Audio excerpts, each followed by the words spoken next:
What's up, everyone? You are listening to the Rival and Queen podcast. I'm Ashley. And I'm Sarah Ann Murphy.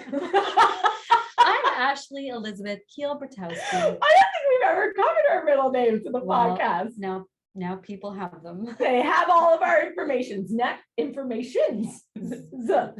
we'll be giving out our birth dates and social security numbers. Speaking of birthday, is it too soon to say? It is not too soon to say Ashley Kiel-Bratowski.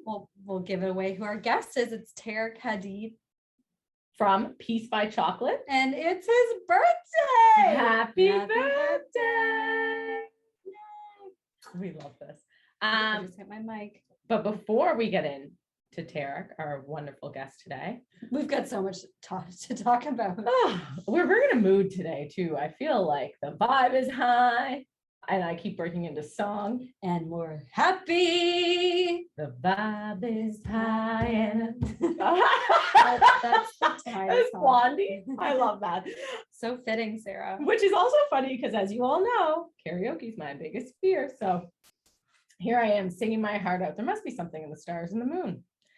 Ashley, we had a lovely. Well, there was a full moon this week, Sarah. Was there a full moon? It happened. In the past. I missed it. It's really tomorrow. If you catch my drift. Okay, so I haven't yet missed it since when we're recording this, but you have not. I have not. All right, so happy birthday to Tareq. We had a really fun day today. We went to visit a new boutique, Ashley. We did. We were invited to go as part of our giveaway, which ends tomorrow. So okay. Don't forget about that. On Friday. On Friday, but we went to Bloom and Wander in Bedford. And it was amazing. We saw Krishna was there, the owner, and her team member, Brooklyn, which was awesome. There's also some great pictures of me in a hot pink pantsuit on Instagram. But they had the coolest stuff. The store is beautiful. It was it looks like you're in California. Listen, I bought some of the funniest, coolest clothes, like stuff I wouldn't normally buy. I bought it there because I felt so like. I got home and looked at what I bought, and I was like, what did I buy? Those pants? I know, but we're going to look really cool. Oh, I love those pants on you. You look like, you remind me of Rihanna when you're wearing them. Okay. Like, just like bad gal vibes. They're very comfortable and they look good. So I guess that was, that's a perfect alignment in my prereqs for clothing. And you can pull off that streetwear style. I think you could too. I cannot. And here's proof to that. I wanted to get your opinion on loafers, like the real chunky soled loafers that are like 90s. Yeah. Grunge so I've ordered 2 loafers. pairs.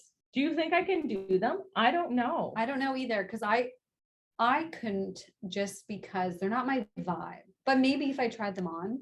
So I didn't think they would be my vibe, but I just want something to wear with all of my skirts. Now that I have not 1,000, but I have a couple of the plaid skirts. This isn't the ones I got, but this is like one style. My mom has ones very similar to us. Okay, well, I think hers are navy. Your mother is a very stylish woman, so I'll take that as a compliment and as something that obviously suits me. It was, just a reference, but anyways. So you're not into these? I want to see them. But you're not into the loafer style in general? Not for me. It's not for me. Okay. I don't know if it's for me. I don't know. We're going to see. I think it looks great on people. Sometimes I see people with wide leg dress pants, sometimes even with socks or like a socket type.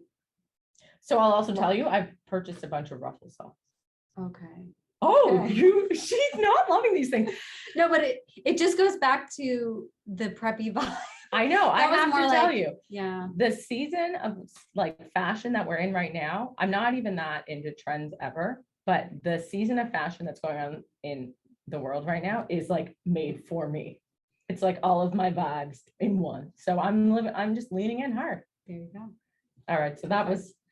Anyways, try them on. Like I said, I do see people not with ruffled socks, but it's very British, I find, in England. We kind of have that. And as we've talked about, my style leans to the British side. That's the quietest I've ever heard you speak. Well, sometimes we have to make a point. That would be so funny if you started to make your very strong, like opinionated points in really quiet, serious voices. Ashley, I need a chocolate chip cookie immediately. I would actually go and get it for you because I'd be like, she's fading. Something is wrong with her. Okay, I like that. Speaking of chocolate, Tell I've me. got a note. So, like we were just saying that Tareq, owner of Peace by Chocolate, is our guest. But my Nana Sampson, Lillian Sampson, grandmother used to make chocolate in Cape Breton. And she used to drive back then. She was younger. She used to tell the story, and my dad used to roll his eyes, but she would drive by herself with a car full of chocolates that she made and deliver them in Halifax. And that was a really big deal, When years and was years ago. that? Yes, that was years My ago. dad was a kid, so I'm not sure. He's mid-60s now, so I don't know, like 50 years ago. Oh my goodness, that's And incredible. people wanted her to like sell them, and she had 7 kids and just kind of made them for a hobby. But she used to make them. Dad said like any shape, any theme. She had little things and Little she would molds. make them and wrap them. Yeah. So you've got that in your blood, Wow. the chocolatier vibes. I've never tried. We could try them. I've made truffles for Christmas, Really? and I know how involved it is. So I Mhm. just, and mine were never nearly as good as the chocolate you get from Peace by Chocolate. So No, that's I'm sure yours are good, but theirs are really good. theirs are the best of the Delish. best. Do you know, before we talk about this episode, I just have one question for you, Ashley, to put this into context. Yes. Would you ever buy maple syrup from Americans? Well, I've got a good reference for that. On a reality show that I watched, the husband and wife, who are American, they got into an argument. They saw something that said Canadian maple syrup. Yeah. And the wife said, "What do you mean? Vermont is known for maple syrup." And the husband said, it was Kim Zolciak. He was like, "Kim, everyone knows that maple syrup comes from Canada and that's like their thing. Sure, it's made in Vermont or other places, but it's a Canadian thing." And they got in the biggest argument they might think that it's prosperous in America, but we all know we are the maple syrup. I might, if I was in some like cute little town, maybe in Boston on the East Coast. Okay. Maybe. But a hard go. The reason I bring this up is because when Tareq's family was in Syria, they were selling their chocolates to Belgium, which is like the mecca of chocolate, which is crazy. That just is a testament to tell us how good it is. Yeah. I love that. All right. So let us tell you a little bit about this week's episode. We were so happy to be joined by Tareq.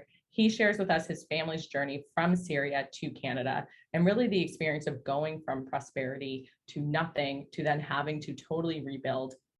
And his messages that he shared with us are incredible. Just to remember this, we never lose our skills no matter what we go through. And I think it's an incredible story of resiliency, but even more importantly, values. And you really see that throughout the whole episode. He talks about really the power of community and how his family always gave back when they were in Syria. But then even as soon as they arrived in Antigonish, they started to give back right away, and just the impact that had for them and the impact the community had for them in growing their business over the last 6 years. His story is so beautiful, and he's been widely recognized. The Prime Minister has recognized him at the United Nations, met multiple other times as well.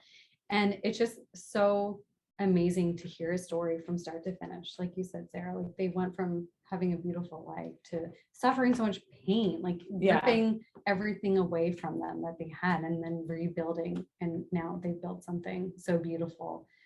In 6 years, that's what that is crazy. They arrived here 6 years ago, and everything you've heard about Peace by Chocolate has been created here in the last 6 years. So it's a fabulous story, and we're so happy to celebrate them and share it with them. And if you want to connect with Peace by Chocolate or buy some chocolate, you can at peacebychocolate.ca. You can visit their flagship location, the Queen's Mark, and follow them on Instagram at Peace by Chocolate. And we also want to give a big congratulations to Tareq's mother, who as of today is officially a Canadian citizen. Yay, congrats. We hope you guys are celebrating birthday and citizenship. We love this. Yeah, okay, should we dive in? Let's do it.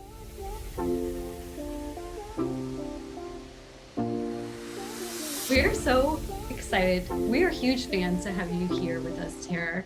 Thank you so much for joining us. My pleasure. Thank you so much, Ashley and Sarah. This is so exciting for me as well. Amazing. And I was listening to one of your interviews this morning in preparation for this interview, and I loved what you said about Peace by Chocolate being, really built around making people happy, spreading more peace. And who doesn't love chocolate? You said when you see people and when your family used to see people eat chocolate, it brought them so much joy. That's correct, actually. Yes, we started the company just based on the values of making the world a happier, more peaceful place. The whole thing started on the base that chocolate makes everyone happy. No one eats chocolate will ever be sad. That's why we started it. Not only here in Canada, but it goes back to our tradition in Syria. That's when everything really was generated out of nowhere. My family decided, yeah, we're going to be chocolate makers. Although no one in the family history really was a chocolate maker before.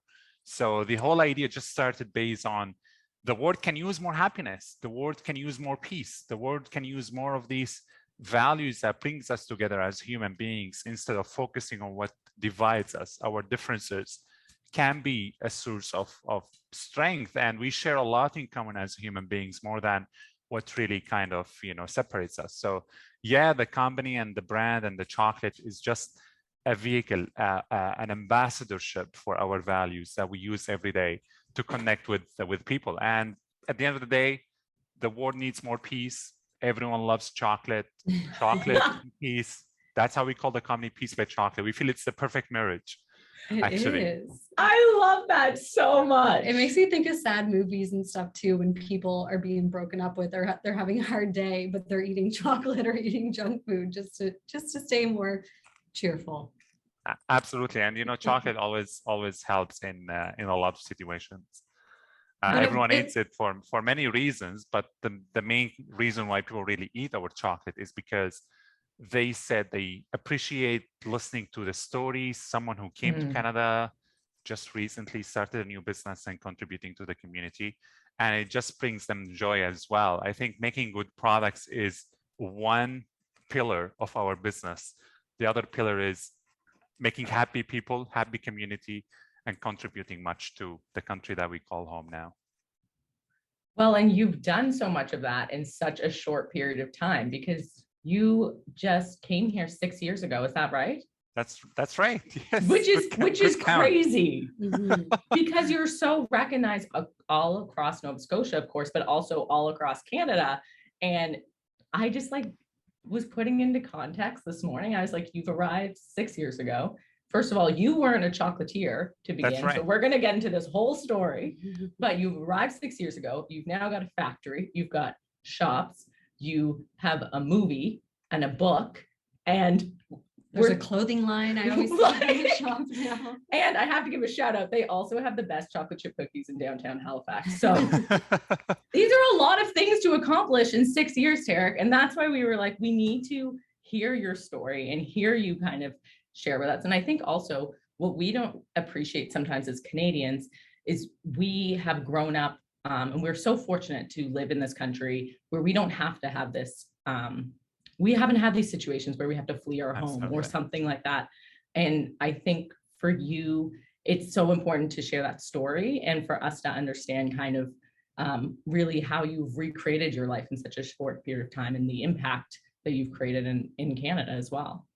100%. And to be honest, that's one of the reasons why we call the company Peace by Chocolate here in Canada, because we felt that a lot of Canadians don't know what does war mean, don't know what does suffering mean.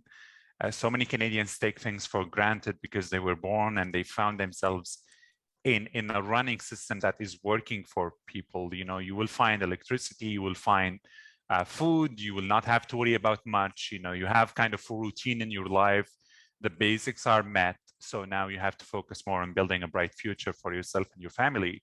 While many people around the world actually cannot focus even on tomorrow. They cannot think about having, enough food for dinner. They cannot even think about there is a space for them to go if they got into a car accident or they got injured in any way. And that was devastating, actually, just to know that many people around the world are not so fortunate. And what I feel actually really is sad. People don't determine where they are born. I didn't choose where I was born. None of us really chose where we were born. And I think that should not really kind of highlight or kind of decide for us about the way we are going to be treated and the way that we are going to live our lives. I think we are so equal in every measure. We are so equal as human beings in the way that we are aspiring to live a happy, more peaceful, and safer lives and have a brighter future, not only for us, but for our kids and grandkids. So this is really what just brings me joy, is that we are connecting our message and our story to Canadians and bringing it to them. Although they are only seeing the hardest part on the news, it's different when people see, oh, you know, refugees, they see them on the news, immigrants, you know, they see them on the news and they hear about the negative stories, because I know negative stories fly so much more faster on the news than positive stories. You have to tell the positive story 1,000 times to get the trends and kind of the same amount of audience. If even a hateful crime, if there is anything happening, everyone talks about it, right? But when something positive happens in our world, and no one touches it, because as human beings, we are more fueled by anger and hatred than just by positivity. And we wanted to change that. That's why actually we started this trend in our company. It's like, hey guys, we can talk about peace. Don't you all appreciate it? And everyone really now started joining. We're inviting everyone on our bus. We have that peace bus that we keep driving around, you know, and just inviting people over. Let's talk about harmony. Let's talk about welcoming. Let's talk about different languages spoken in Canada. Let's talk about pride. Let's talk about resilience. All of those messages connect to so many people on a much deeper level than any hatred message that could ever encounter. And that's kind of protecting us from the negative, if you want, the negative audience. And we are so appreciative to that.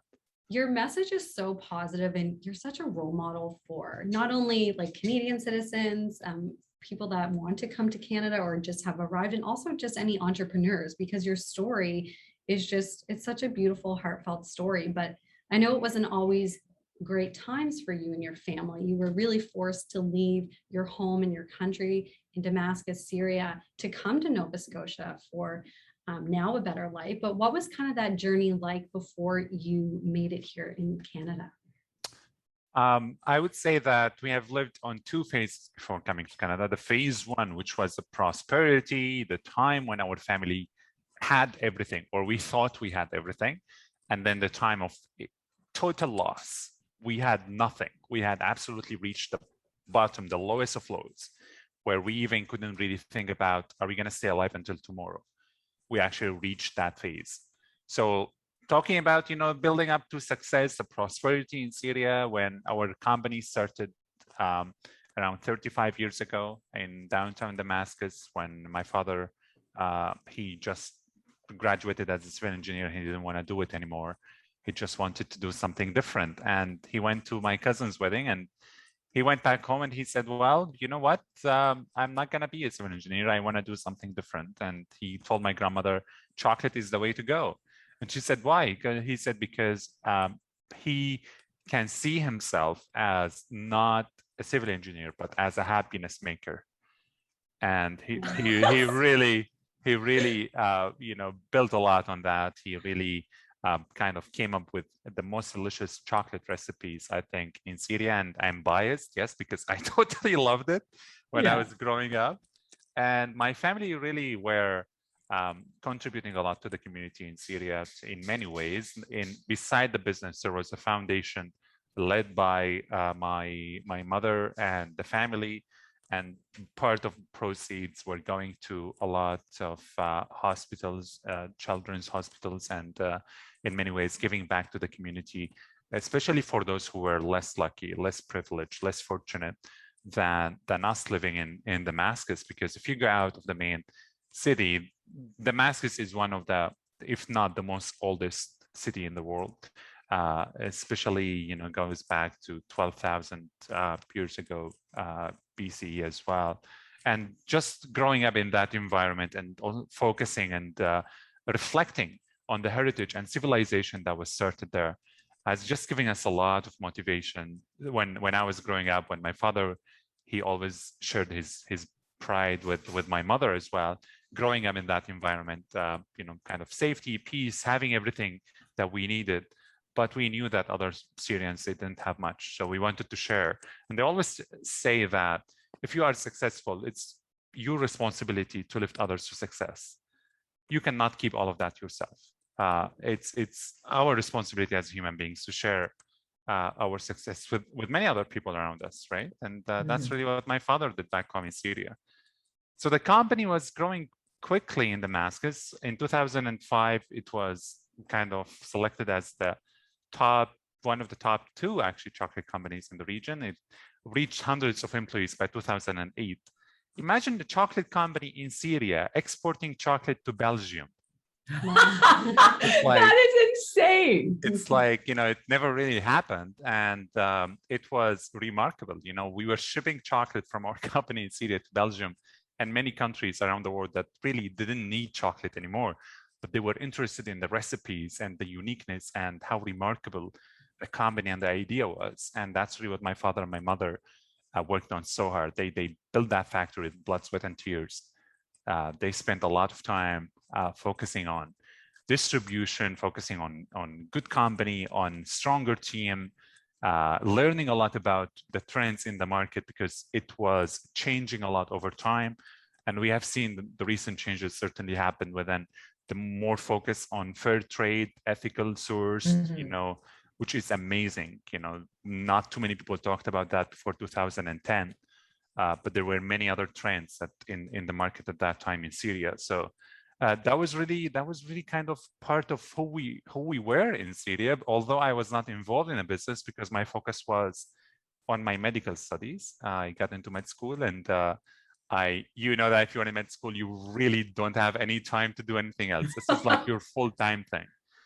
And I was not really doing a lot of the business kind of deals or trends or focusing a lot on what was happening at that time. But I knew that my parents were running such a beautiful company. And the focus was not only on making sales, the focus was on creating an impact. And that's, right. I think, that was one of the biggest lessons that I got from my biggest entrepreneur, who's my dad. He's always my inspiration. He's the person that I look up to. My mother as well, the way that she took that social aspect of the company and made it really her own. She was like, okay, we cannot keep all of that to ourselves. We have to share with our community. We have to give away chocolates to everyone. And that's really what my father and my mother started doing. When they started the company in Syria, I always hear them talk about how did they used to go on public buses and transit and give away chocolate. Like they would be kind of that Santa of the masses, just going around giving away chocolates to everyone, making everyone happy. Exactly. And they were the heroes of everyone. If someone would come on a chocolate bus and give me a chocolate bar, I would love them forever. Yeah, they would absolutely be my favorite.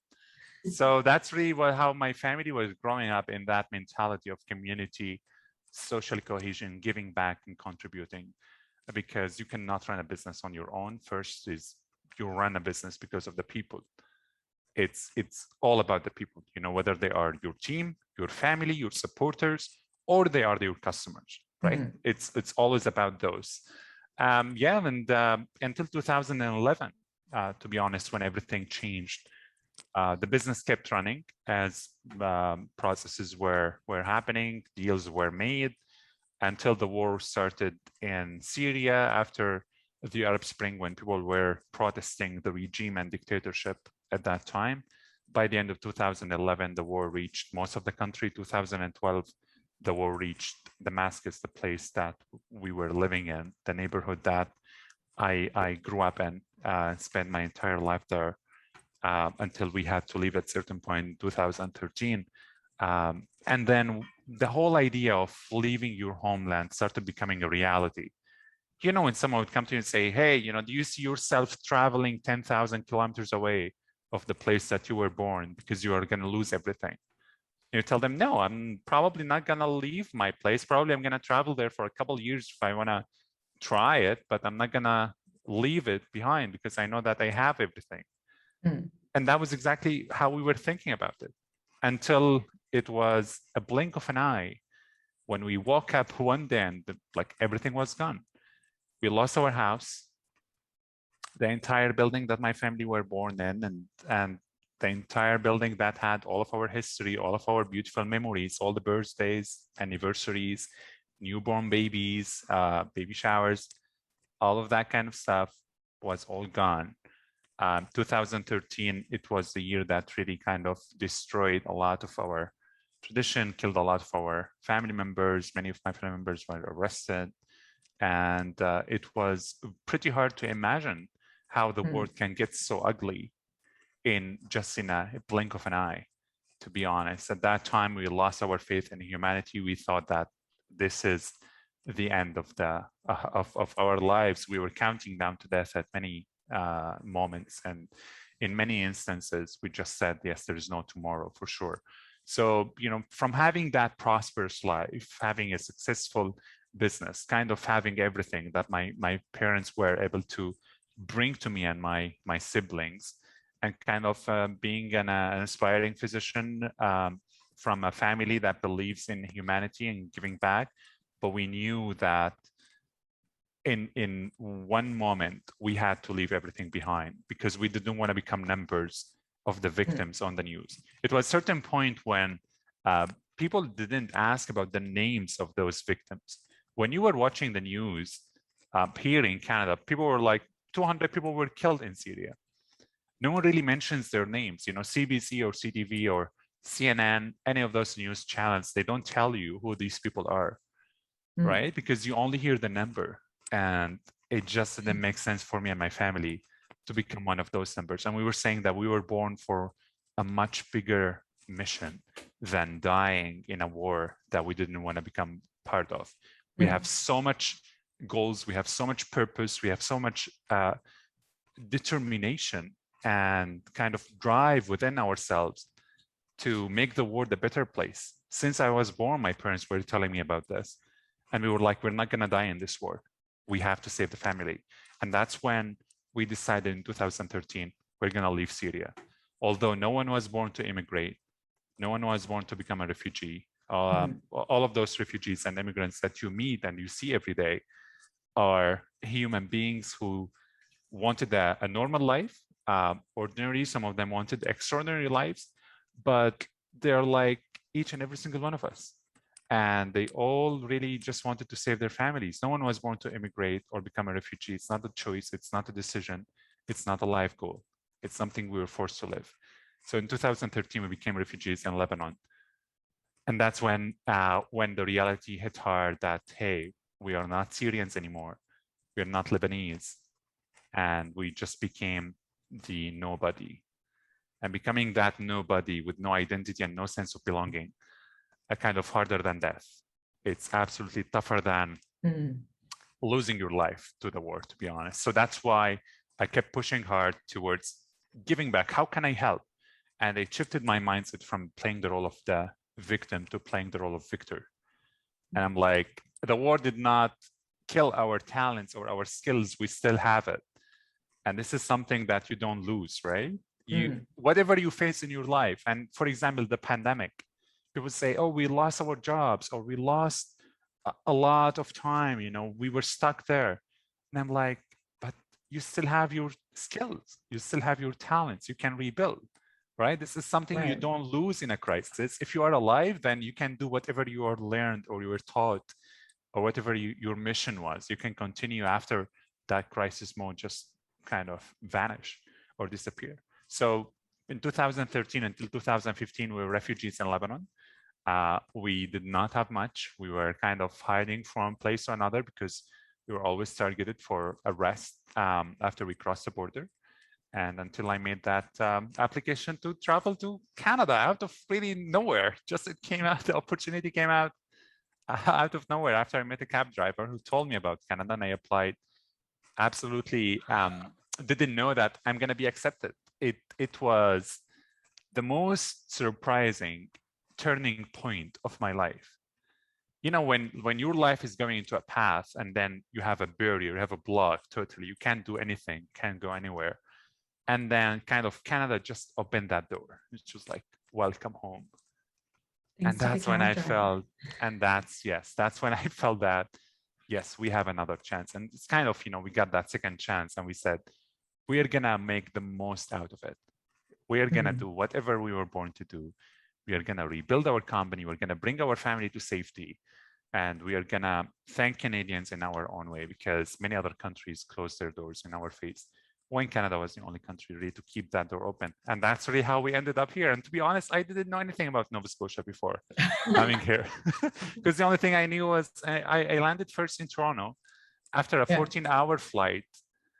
We left Beirut. We were on a 14-hour flight, landed in Toronto. And we're like, oh, great, we landed in Canada. Everyone was clapping. You know, this is changing, life-changing moment. You know, we have to cherish it forever. I was at the hotel, kind of ready to sleep, and then they called me and they were saying that you have to fly to Halifax the next day. I'm like, I just arrived, in Where's Toronto. that? So, like, yeah, what's Halifax? I really want to stay. I said, actually, I want to stay in Canada. And they said, Halifax is in Canada, just on the other side of the country. So I landed in Halifax, and then I met the most heartwarming Canadians that I will be always strive to thank, and I will always be grateful for, because they are the ones really who applied to the government to bring our family here, although they didn't know us. It was kind of the blind match, you know, when we arrived here in Canada, and then we went to Antigonish, and then we started our lives there. Oh, that's so beautiful. Thank you for sharing that with us, Tareq. First of all, that's like unfathomable, really, from our perspective. So it's incredible to kind of hear just that process that you went through, and even relating a little bit to the emotional side that you must have faced. And just as you were talking about that, like, I can't imagine kind of the shedding of identities that you would have had to go through on top of just trying to stay alive, which is, you know, very hard to think about. Right. I didn't realize that while you were in Lebanon, like, you were also still trying to hide and like keep away from people that, like, I didn't realize that was what that experience would have been like for you for 3 years. Absolutely. You know, when you are under the refugee status in one of the neighboring countries to the country of crisis, then there is not so much that those host countries can do to protect you.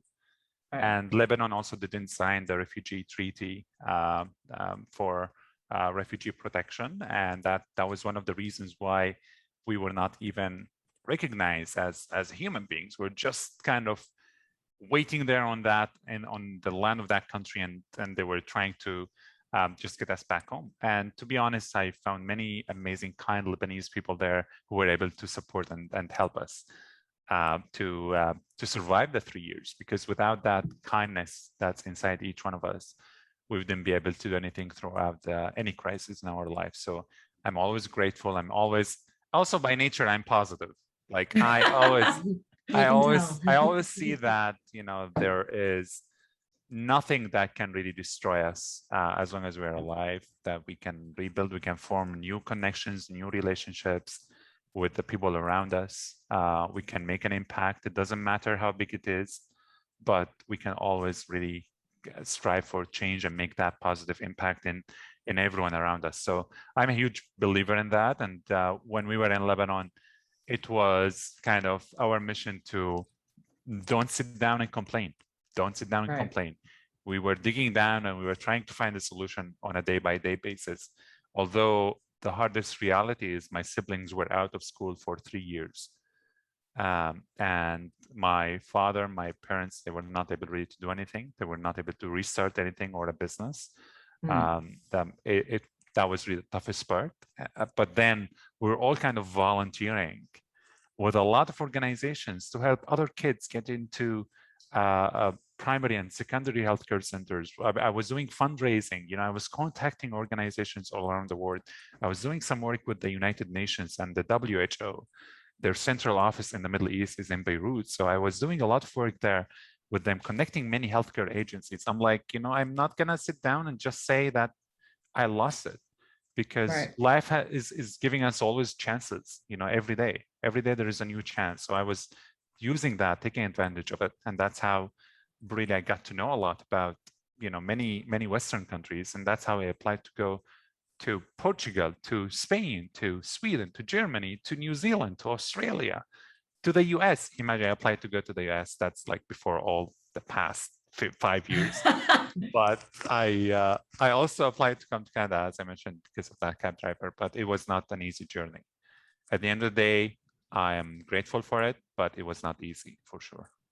So once you finally got to your final destination, which is Antigonish, Nova Scotia, which is dear to Sarah and my heart because we both went to St. Yves. Oh, you did? We love We Antigonish. love Antigonish so much. What was kind of your next few weeks like once you and your family arrived in Antigonish? It was phenomenal. It was something we remember forever. It's unforgettable. And it was kind of the first weeks I was on my own. I was alone in town until my parents arrived. So I kind of was spending every day out with many friends and asking about the culture and what does really living even in Antigonish mean for me. It's about that sense of community. And I know that you went to Santa Fe, so you really know that it's like a big family. 5,000 people are around you. They're ready to support you no matter what you do. And that's really what my family found as well, because when they arrived here, they were like, hey, we are ready to, hit the ground running. Let's just start the business again. And that's why the company was started 2 weeks after our family arrived here. Not officially, but we were trying to make chocolate, our first chocolate piece, actually, using ice cube molds in the home kitchen, playing with the ingredients that we just got at the grocery store. And we're like, we made our first chocolate box and we gave it to friends and we went to a potluck and everyone really loved it. Everyone loved it. And they were like, can you guys bring it to the farmer's market? And then we went to the farmer's market. We started selling there and it just exploded from there. I think that's the story of the kindness. I always remember as well the many people who were coming knocking on our door when they knew that we were newcomers to Antigonish. And they were asking, do you guys need anything? I remember cold January days when my family arrived. The next day, many friends just came and knocked on our door, left hot meals on our door. They were like, welcome to Antigonish. And they were kind of asking, do you guys need any more clothing? Do you have all the furniture pieces? So many of them, they were asking on Facebook, new family in town, they are in need for this piece of furniture. Does anyone have a spare? All of that really was arranged as well. I have to give a shout out to the people of SAFE, Syria Antigonish Families Embrace. They are the ones that they brought our family here. And without them, we wouldn't have been able to find that safe home. And they were so organized in every way that they have given us everything that we needed to restart our lives there. So shout out to the people of Antigonish, shout out as well to all the people of Nova Scotia that they have welcomed many families. I was the first Syrian guy to arrive in Antigonish at that time. So my mom used to call me Neil Armstrong for 6 years. Yes.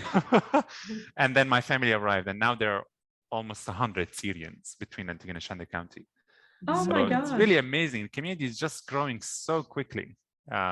So many times, actually, my father was like, I don't need to speak English during a whole day because he goes around and he has a lot of friends and he does not really feel, that, I can speak, he can speak Arabic for a full day. Antigonish, he has a lot of people in town that he knows. So it's really heartwarming to know that the community can be so welcoming, so open-minded, so embracing, that you would kind of build your community brick by brick, person by person after that, which does not happen anywhere else around the world.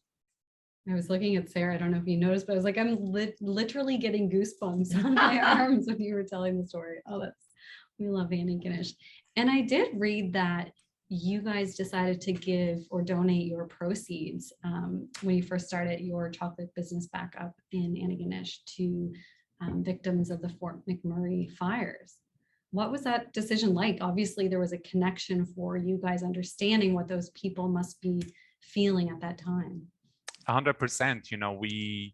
We were connecting to many Canadians on the other side of the country after the wildfires, and we were thinking to ourselves, Canadians have done it for us.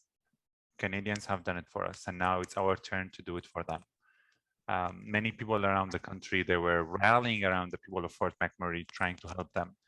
And we as a family who survived war, who lost everything, not because of wildfires, but because of war, because of violence. And we said, we know exactly how does it feel like to lose everything in a blink of an eye and be asked to leave and forced to leave.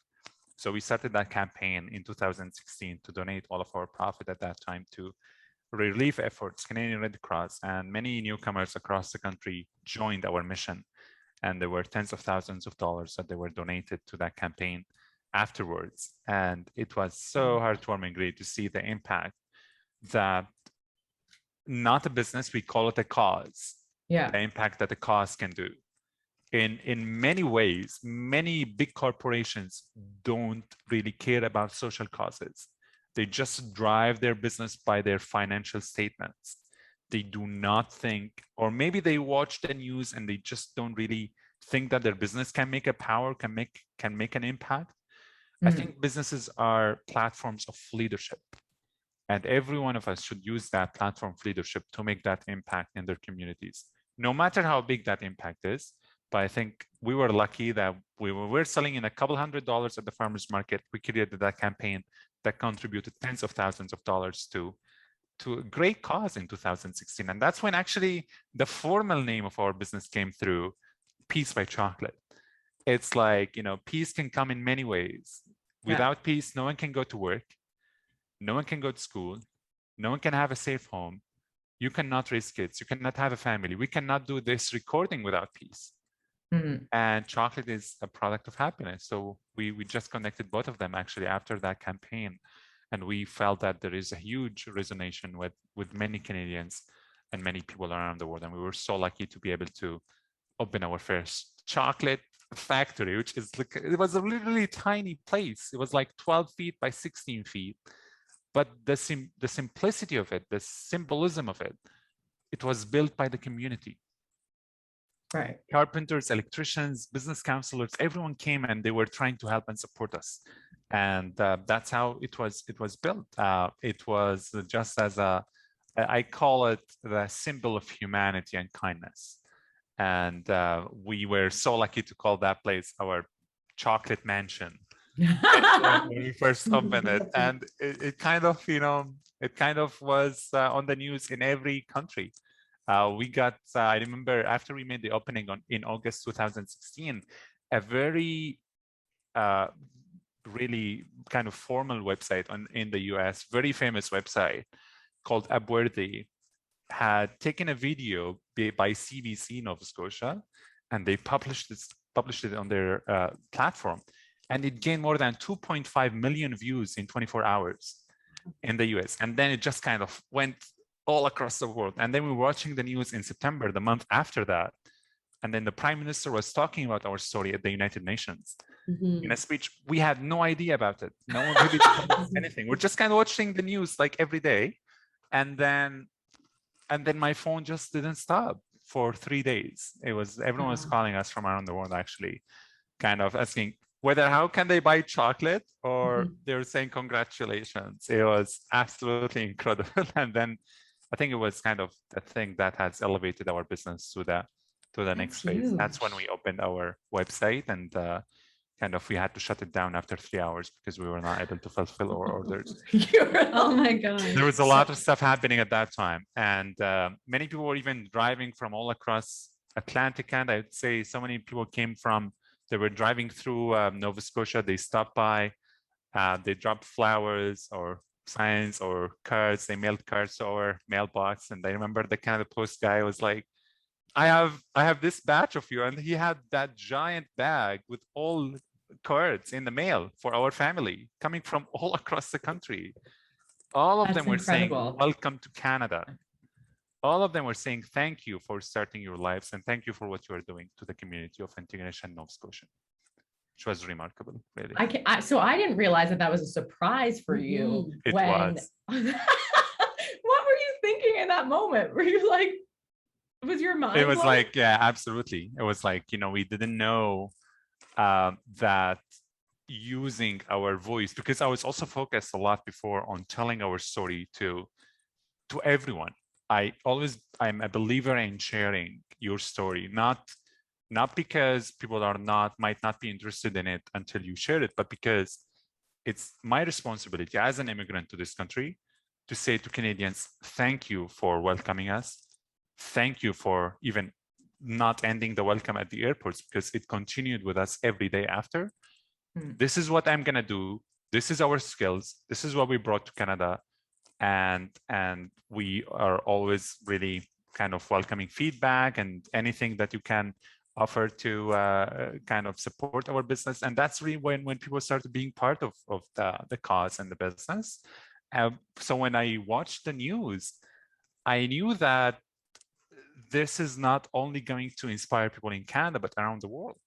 And I started getting calls from the UK. People were asking, what did the people of Canada and Antigonish do to welcome you? And they were like, they were so new to the idea of welcoming families. The private sponsorship agreement holders in Canada, like a community, 5 members of a community can apply to the government to bring a family, a refugee family or an immigrant family. And that model was so new to many countries around the world that they don't have this immigration system built in place. So Canada was kind of not only sharing our story, but it was teaching the world, what does it mean to have a healthy and working immigration system? And that's really what we were proud of as well. It's like, you know, our story is only one example of so many, but we were so honored to be that feature that day at the United Nations, which has helped us a lot, certainly, to amplify our message. And now we are certainly able to share our message on much bigger platforms around the world, because we know that people certainly need to hear the recipe of kindness, that I call them, much more than only opening the doors, but making sure that the country is lending a hand to the immigrant families when they're landing here, that they have all the resources that they need and they are aware of it. And at the end of the day, that people are supportive and are willing to share these messages that immigrants are bringing to this country, by knowing that we did not come here to take jobs, but we came to Canada to create them. Oh, one of the things that just, since you've begun kind of talking, Tareq, that really stuck with me is this idea that you don't lose your skills. And even in these moments of, you know, having everything kind of taken from you, your family came here with such resiliency, and just the fact that you were able to see that and kind of build all of this has been so incredible. So when you kind of look back at your story from this position, is there, what does that feel like for you now, just looking back at the last 10 years and the last decade and where you are now? It taught me a lot. I am so grateful for the past decade of my life. I think if you asked me in 2010 or 2011 at the beginning, oh, what do you see yourself, or how do you see yourself in 2021? I would have imagined everything except where I am today. Like, it was super surreal when I just look back at it. It was absolutely unplanned. It was absolutely out of nowhere. And I always feel that we were chosen, you know, that we as human beings who are living ordinary lives, although we're trying to make it impactful on others, we were just chosen to really be forced to leave everything behind and come to a new country with absolutely nothing except what we had on our backs. Like, we did not really leave Syria with any clothing, with any money, with anything, because everything was taken and destroyed. So just coming here with the mindset of positivity and the sense of resiliency through adversity is really what has helped us to rebuild what was lost in the war, which I hope many people now throughout the pandemic are reflecting on it too. It's living through a pandemic is a piece of cake compared to living through a war, because in a pandemic that people were still staying in their homes, but they were staying safe. Yeah. While in Syria, we were forced to leave our houses and we were forced to leave everything behind. So I always say that I will take 10 pandemics over living in a war. Well, that's such a really good perspective. That is a really good perspective. Yeah. The other thing that I think has stuck as you've been telling your story is just how obvious it is that your values and your family values have carried you through it sounds like while you were refugees in Lebanon, like you're helping other people, always kind of that connection to community. And exactly like you said, when you landed in Antigonish, how you can connect with the community there. It's Absolutely, clear. absolutely. And every one of us really who has these values, I think it's a perfect place. It's a perfect time to start sharing this, especially when the world needs more compassion. If you have that value of compassion, please share it. Empathy, share it. Kindness, share it. Peace, share it, because we all are going to be better for it if we don't keep these positive values to ourselves, because the community need them and the people around us need them. I truly am a big believer in those big values, not only in our daily lives, but within our corporate life, within our business lives, and whatever we do with our coworkers, no matter where you are, no matter where you were born, no matter what your religion, what your background is. This is something universal, and I think we all need to be sharing this with the people around us. So hopefully we will get the world and our country. We will leave it better than when we found it as well. Yeah.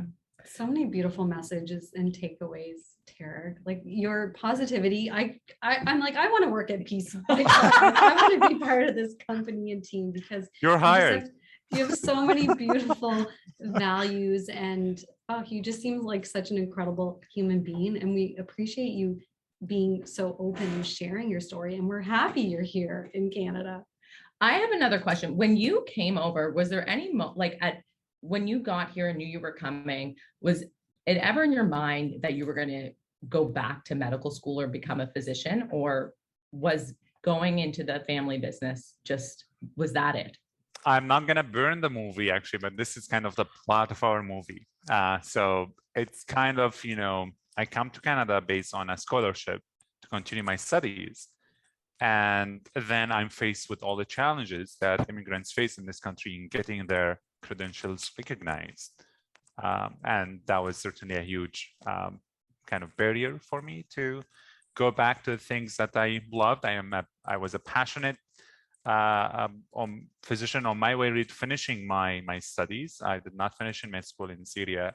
I actually got into my 4th year and then the war broke out. So I got to, I had to leave everything behind. And when I came to Canada, the country just told me that if you are a medical student, then you have to get to your transcripts and you have to get all of your papers, and then a university will make the decision about where do you sit there, but you cannot go to med school because you have to do undergraduate degree. And so many Canadian universities, guess what, asked me to do high school again. And I'm like, I'm not gonna waste my life doing high school again. So I'm like, it's never too late to become a physician. And that's another turning point in my life. But it's always the right time for you to be a peace advocate. And that's when I decided that, whether you are a physician, whether you are a CEO of the company like I am now, or a public speaker, it doesn't really matter. What's your ultimate goal is what matters. And I wear many hats right now, actually. And I always feel that there are many doors that are open. And that's actually what my partner shares as well. Whenever I say that, yeah, I can do anything. It doesn't matter where I am. I am in a meeting room doing a business deal, or if I am in an operations room doing a surgery, because that was my aspiration to be a cardiac surgeon. So it doesn't really matter at this point about what kind of profession or career it's going from there. What matters is I am satisfied. And I hope that what I'm doing is leaving a positive impact and a good footprint, as they call it, because we are already on this planet to leave good footprint before we leave it. And I hope that throughout the past, not only 6 years, but throughout the past life, the people that I encountered and lived with and shared all the moments, I hope that I left that positive vibe within their lives. But also for me personally, I think now is my time as well to fight for other immigrants who are coming to this country and trying to get their credentials accepted, because that can be a life-changing moment, not only for us in the country, but for them. The country needs more physicians. Apparently, there is 80,000 Nova Scotians without a family doctor today. as we're recording this. And imagine how many people across the country are without family physicians, how many hospitals are hiring.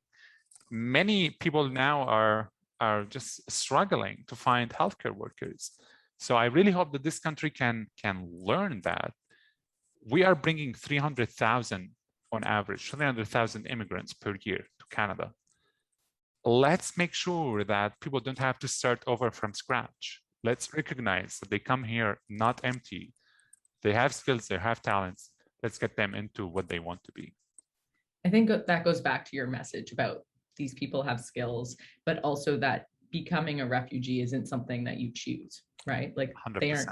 So I think that that's very eye-opening and good for us to know that we have to find change in that. This has been amazing to talk to you and learn about your story in this way, Tareq. And we are in awe. And also we'll wait for the movie to get the full kind of behind the scenes on that decision making. Absolutely, absolutely. And I have to say that I have to say that, you know, the movie is the one side that kind of added a lot of dramatic events for sure for many people to really find the story more like kind of interesting. You're watching an 80-minute movie, so they have to add like characters, they have to add events and everything. For people who are looking for our story as it is, read the book. We have a Peace by Chocolate book by the incredible author John Tatry. He's a CBC journalist. He's a close friend of mine. Please read the book, and then you will find a lot of interesting facts about our story, interesting facts about the people of Syria, people of Canada, even interesting history about chocolate.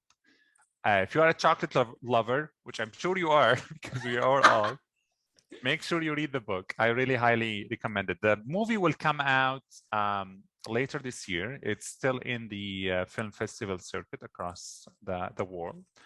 And we just actually had it at the Atlantic Film Festival, FIN, just last month. And it got a huge, actually, feedback. It was ranked as #3 at Tribeca Film Festival in New York.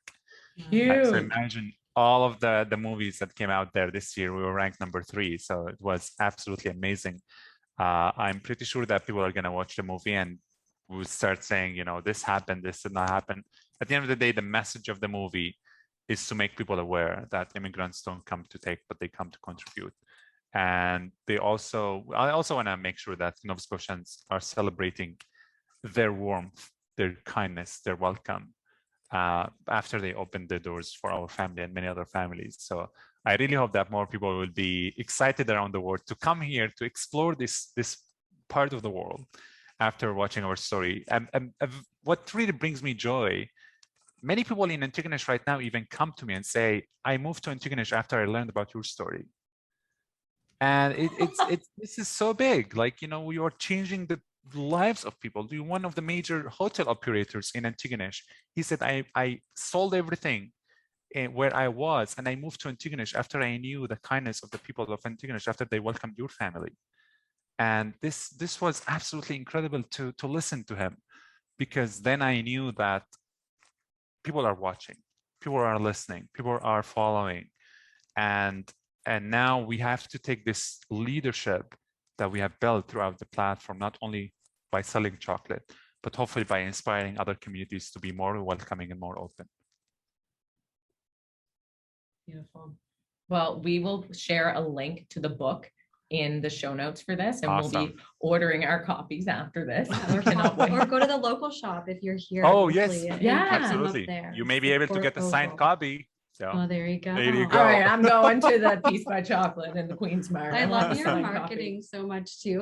My brother moved and I was in there looking. I'm like, what can I buy him to take with him? Because he moved to the Pacific coast in the US. And like, you can find something literally for any occasion. And I don't know, it makes the chocolate feel extra special that way. Yeah, that's really what we wanted to have, right? As people who are running behind this cause, is we want to make sure peace is for everyone and peace is inclusive. So we cannot run a cause and say, well, probably next year we're going to do something like that, you know, for a special occasion. We say that it's absolutely necessary to feel that all the languages in Canada are celebrated. That's why now we have 14 languages in our Peace Birds. more than 15 more coming, hopefully, in the next few months. We have a lot of chocolate bars that celebrate our diversity, celebrate the welcome, congratulations messages, happy birthday, pride bars. Proceeds will go to many organizations. That's what you will find on many of the products you are purchasing. Is not only you are enjoying amazing chocolate, and I'm biased, I know that it's really delicious, white and dark and milk chocolate and great fillings, but also you are donating to great causes like indigenous communities across Canada. We started with Paknakik near Antigonish, donating to Phoenix Food programs in Halifax. You're donating to Refugee Hub to help other refugees resettle in Canada. And also you're donating to Red Cross and Canadian Mental Health Association, because we know that not only 1 of 5 in us have mental health, 5 of 5 in us have mental health, and we need to make sure that throughout our business we are covering that piece as well, and our donations are making an impact into the world of mental health operators. So there is absolutely a lot of that people can do throughout their businesses.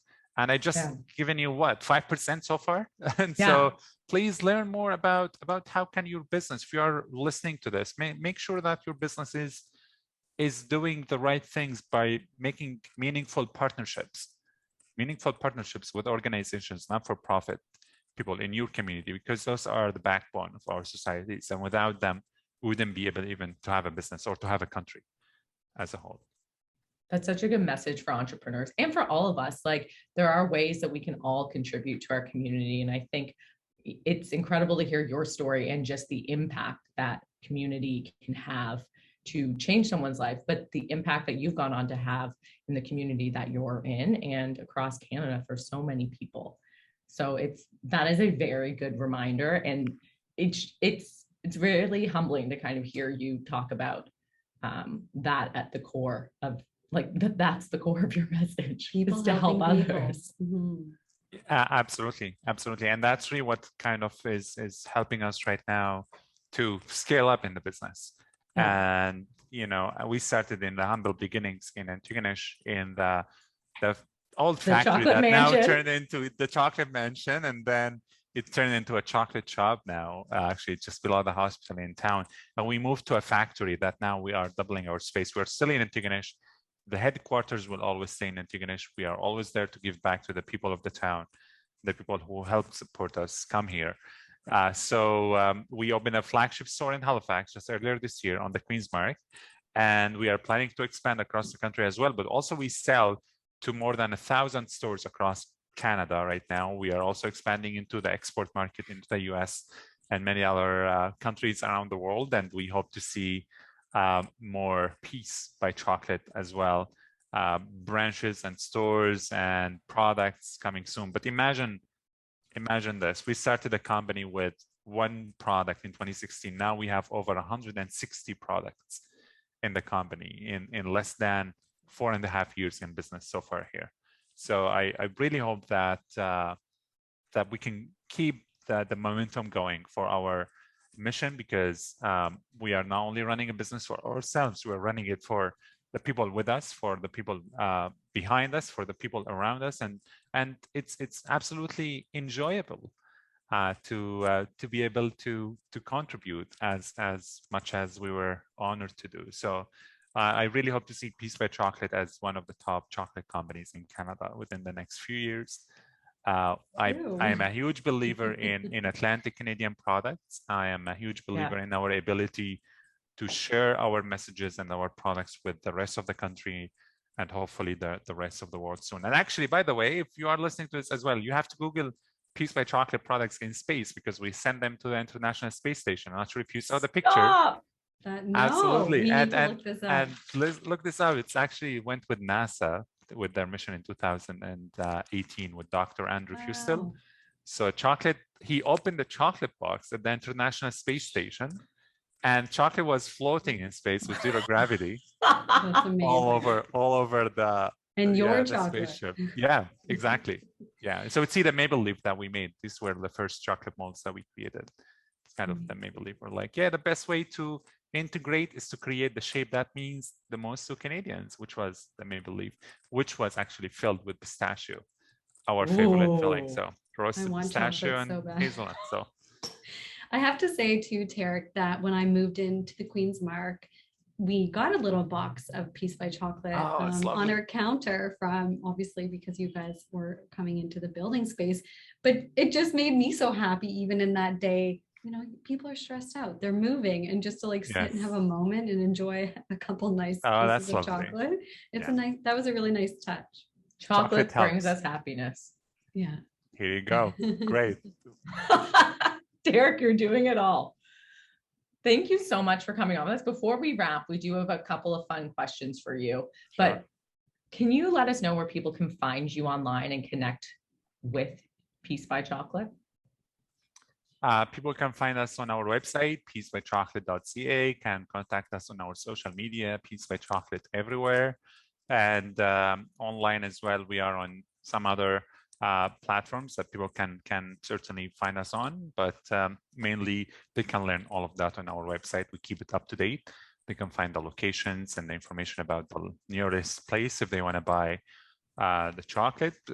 It's interesting that all of our product lines is not available anywhere else across the country. The 160 products are available in one place at the Queen's Mark in Halifax, but many stores across the country, they carry up to 20, 25 products of our line. So people can enjoy the artisan line, which is new, the boxes, the chocolate bars with many messages, seasonal products that are coming through. Now we have an interesting Halloween line. We have a lot of stuff coming for the holidays, so people should watch out for that. And yeah, we keep all the information up to date on our website. So that's the perfect spot for people to find us. Perfect. And we'll include that in the show notes for everyone. All right, Ash. All right, before we play our favorite game, Tareq, we want Okay. to know what's lighting you up right now. What are you excited about?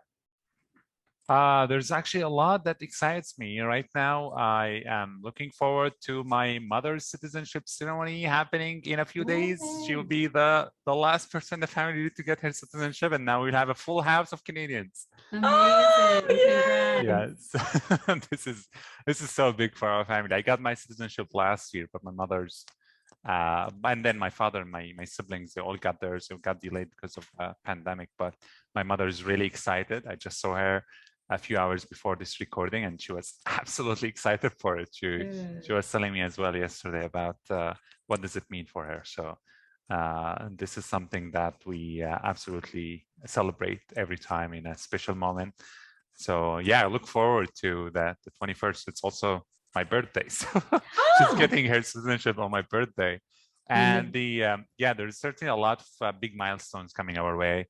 I really encourage everyone to subscribe to our newsletter and follow our social media, because we have a lot of amazing news coming, hopefully around the holidays and afterwards into the new year. So yeah, keep tuning in to our messages. And I always share everything, certainly with people ahead of time, and you'll be able to hear about the excitement of our company, of some of the partnerships that we are making.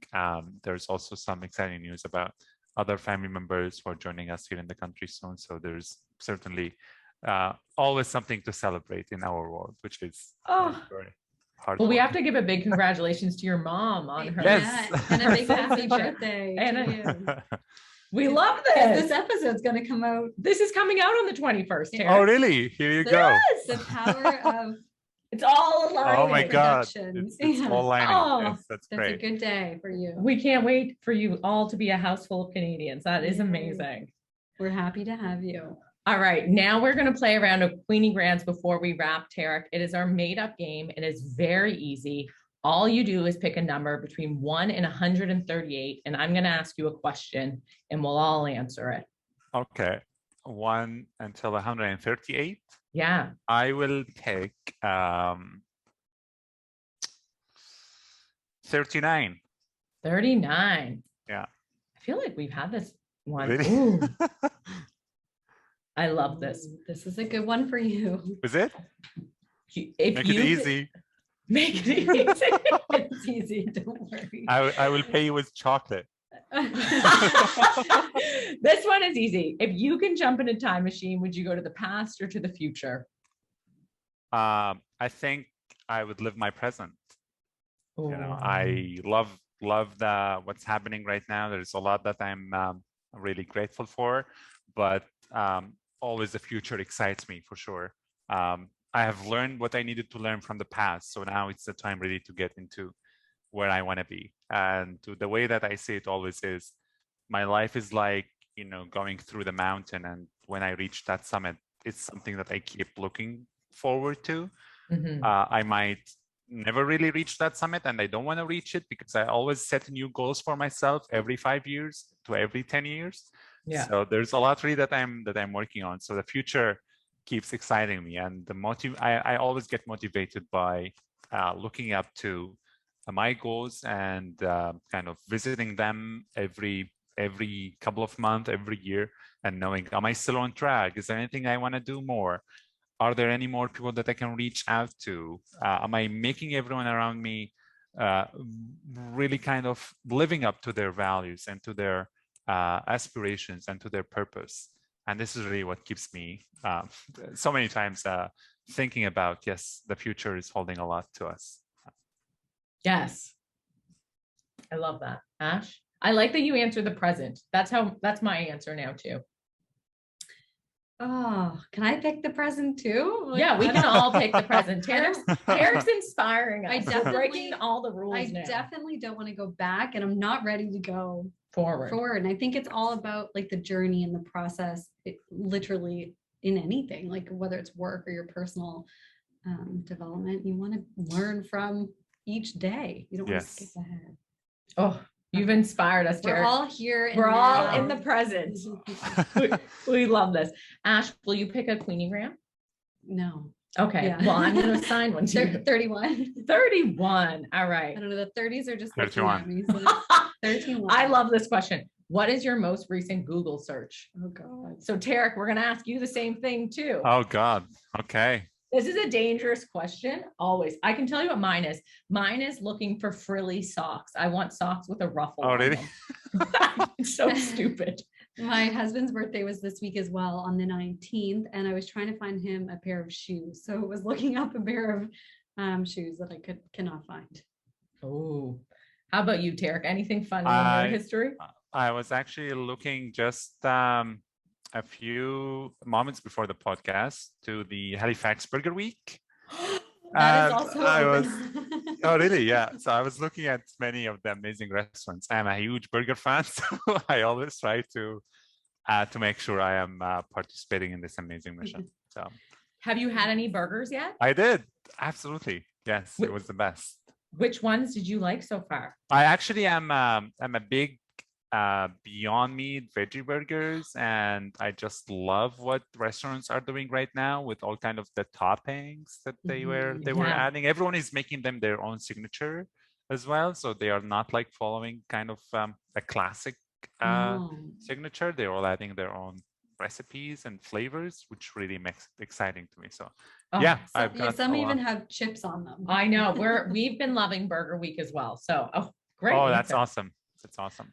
All right, our last Queenigram, and I'm so excited for this one. I'm picking 75, and it's say cheers in another language. And I would love, Tareq, for you to go first and tell us how we say cheers in Arabic. It's actually interesting that the word cheers in Arabic comes, the first 4 letters of it means peace at the same time. Cool. So you can say salamat. Salamat. Yes, Salamat.